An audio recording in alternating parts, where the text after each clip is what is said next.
I don't think very many people can wake up every day knowing that they made the world a better place, that they made the country a better place. And that's something that he did every day in public office. Senator Casey's always been driven by being able to serve. Senator and I go back to my childhood.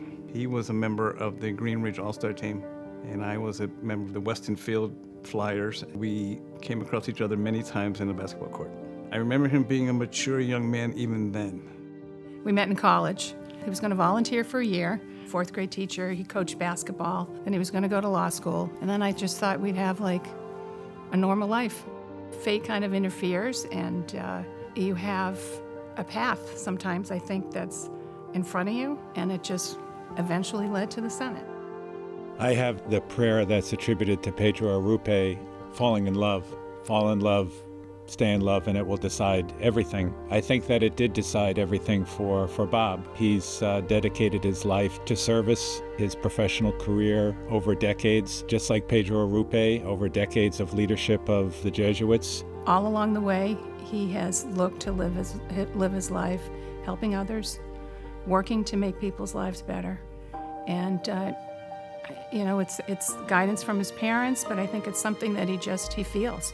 It's because he's someone who actually exemplifies Jesuit values in everything that he does, not just when people are watching. You would be hard-pressed to find someone who, I think, believes in public service and serving others as much as he does, who have traveled in the same places, with presidents, with senators in the halls of Congress, in the state capitol in Harrisburg.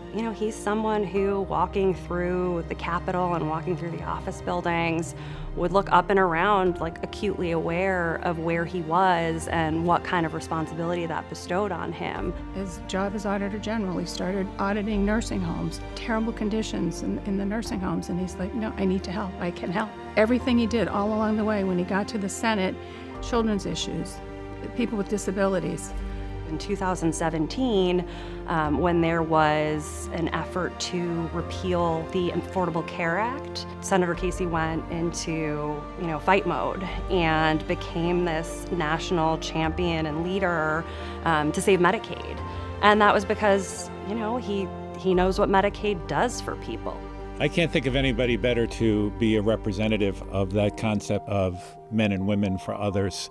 Bob has never really had self-interest as a focus. He's always been focused on family and home and community. There's so many families across Pennsylvania and across the country that, because of his work, really felt like they had someone who understood them and a champion in Washington fighting for them. I have to say, almost every day I hear somebody say how much he's missed for the work that he did in Washington.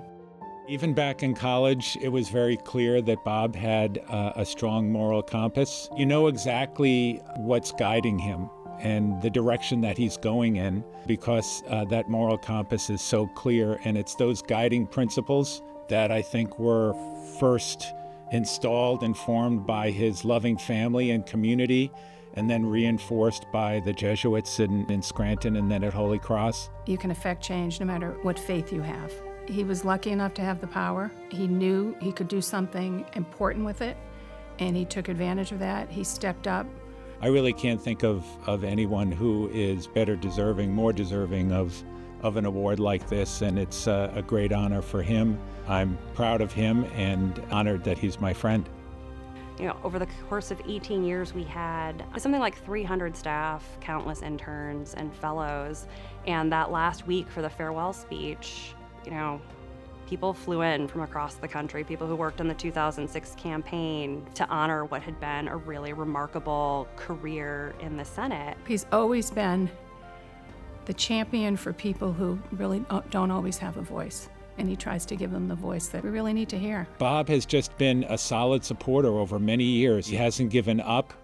He's had perseverance. It's been a lifetime of achievement, and I think that's why this award is so well deserved.